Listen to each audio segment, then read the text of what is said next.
Salam qadirli tomoşaçylar. Ýaýlymda Jeyhun TV. Siziň ekliňizde kanalymyza hoş gördük. Bugün biziň studiýamyzyň mehmany Türkmeniň altyn asr bäsleşiginiň ýeňjisi Nur Hamamedow. 80 ýyllyk. Hadi bir mut izin göreýindik. Nemeler galdy bu ýerde aýdaýdym ýaly. Bolly, iň soň galyp tura. Bä, indi saýtdym. Indi iň soň häzir.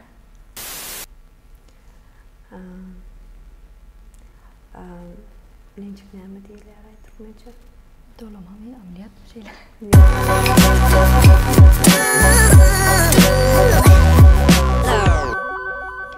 Salam qadirli tomoşaçylar. Ýaýlymda Jeyhun TV.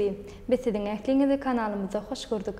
Bugün biziň studiýamyzyň mehmany Türkmeniň altyn asr bäsleşiginiň ýeňjisi Nur Hamamedow 80 ýyllyk ýubiley festiwalynyň diplomaty, kompozitor, mugallim, aýdymçy denanymyz Cemal Rayimow bize mehmançylykda.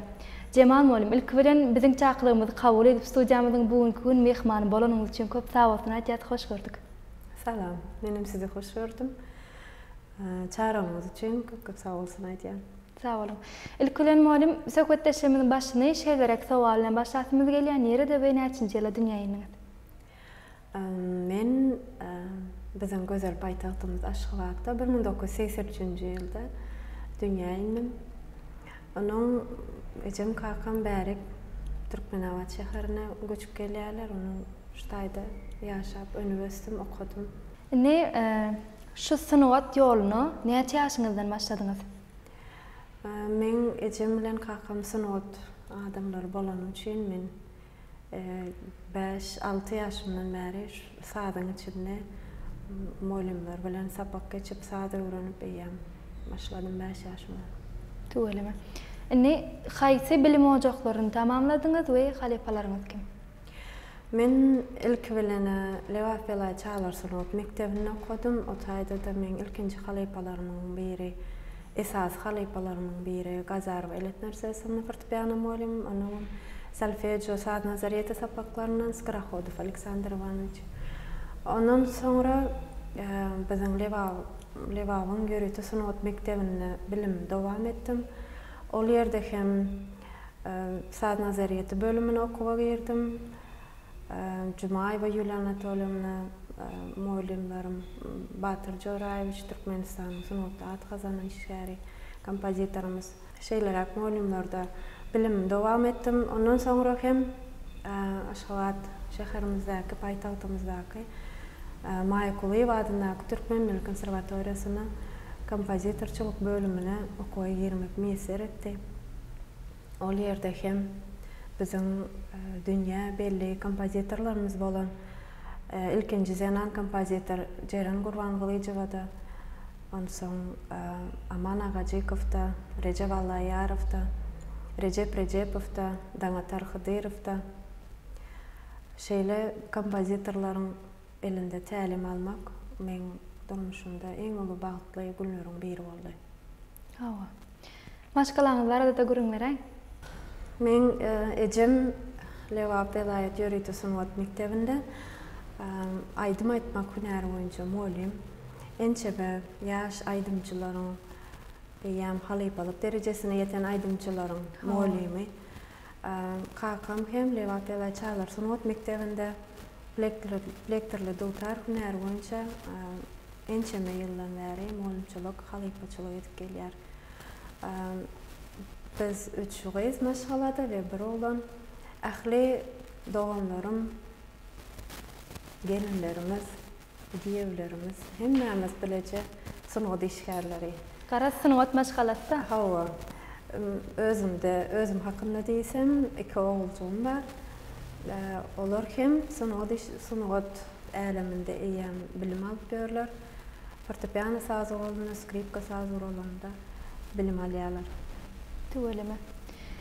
Muallimine biz bilýäs, biziň YouTube kanalymyzda da galy bersede bir näçe çykyşlarymyzda, konsertlarimizde öz okuwçylaryňyz bilen, öz perzentleriňiz bilen hem bir näçe aýdymlary ýerine ýetirýäňiz, täze öwüş gününe galy bersede, daşar ýurt dillerine de aýdymlary ýerine ýetirýäňiz. Indi şu ýerde öz şägirtleriňiz hakyna da görüň berä. Men dediğine aydımçılık uğrundan değil, eysem kompozitorçuluk uğrundan hem bilim alyan ençeme yaşlar var. Yaş zehinlerken onların içinde kompozitorçuluk uğrundan bilim alan çağılar Batır Jorayev ve Aysam bolar, onun Mehriban Hoca Nazarova bar okuwçylarym zehinli çağılar ençeme eserlerim döretdik bilece. Häzir bilim alyp ýören okuwçylarymdan Maýkuly adynda Türk Memleket Konserwatoriýasynda bilim alyp ber Alişer Bazarow. Aydymçylyk uğrundan mende esrada şöhle hor toparym bar. Bizim mektebimizde hereket edýär ol. Bu çağalar hem aydym aýtmana beter höwesek, beter söýýän çağalar aydym aýtmany. Onuň näme bizim oýlym işlemek galýa diňe çağalar bilen. Bu toparym 2016-njy ýylda Mahtumoğlu adynak ýaşlar guramasynyň Gulbaby adynak bayragyna eýe boldular. Bu hem biz üçin ullakan bagyt boldy, bagtly pursatlaryň biri boldy. Geçen ýyl Merjen däne bäsleşigine iki okuwçym ýekelikde çykyş etdi. Bäsleşiginde ýekelikde çykyş etdiler. Biz vilayet derejesinde de, döwlet derejesinde de ähli bayramçylyk konsertlerimize, dawarlarymyza hemişe de täze aydymly, täze aydym sazly dördüjülükli bar ýazy. Galy berse dene meniň özümem kän gawat gelimde teleýaýlymlarda hem öz hor toparyňyz bilen hem birnäçe çykyşlara guraýaňyz.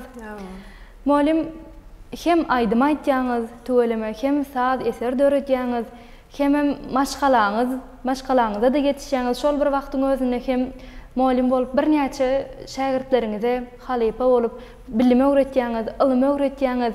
Galy berse dene biziň meşhur aydymçylarymyz Umit Bazarow, Arslan Jumayev, Dost Mehmet Söyenow, Dilber Rahmanowa, Türkişmät Nazarow ýaly birnäçe meşhur aydymçylarymyz hem siziň eserleriňiz ýerine ýetirýär.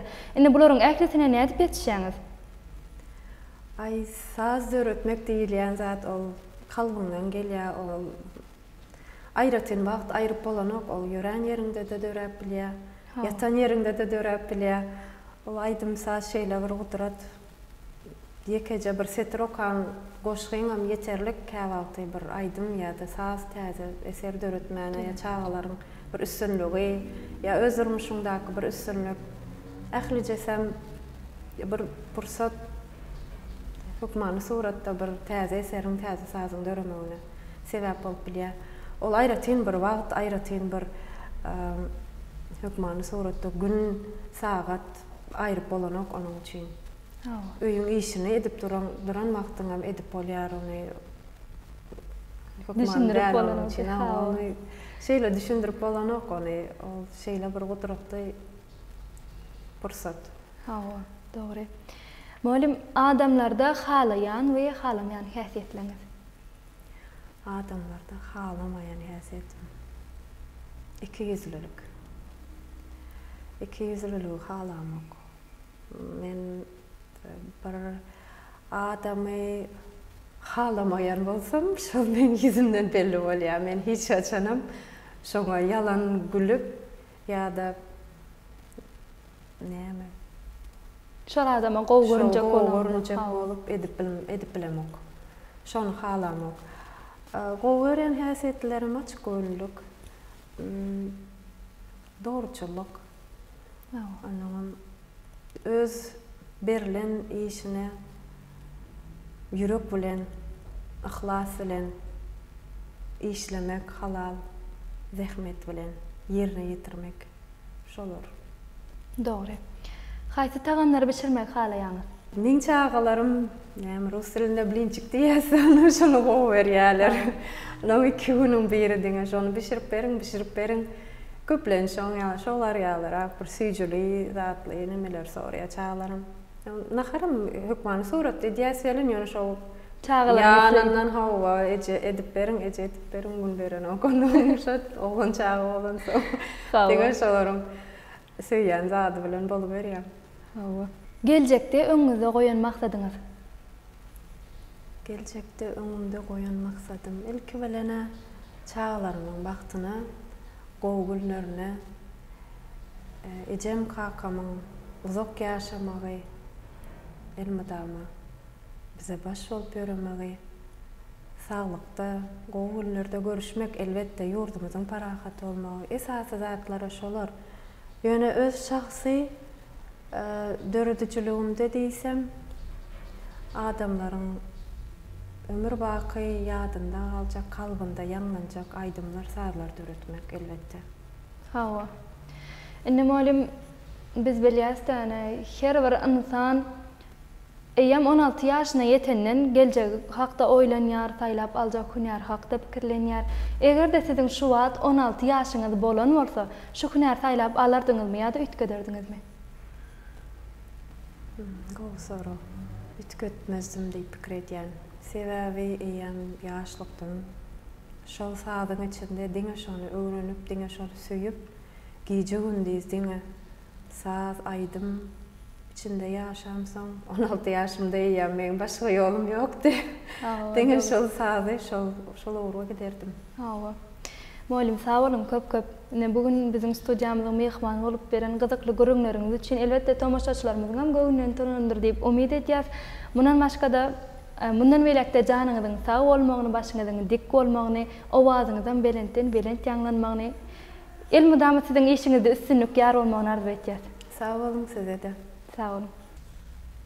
Gadyrly tomoşaçylar, ene şunuň bilen bugünkü söhbetdeşligimizi geçirip gutarýarys. Elbette siziň göwnüňizden turandyr diýip umyt etýäs. Bu barada öz belikleriniz, pikirleriniz bar bolsa ýazyp bilersiňiz. Şeýle-de biziň kanalymyza goşulyp bilersiňiz. Biz bolsa siz bilen uzak wagt hoşlaşamyzok. Söhbetdeşligimiziň indiki sanlaryna görüşýänçe hoş wagtyňyz.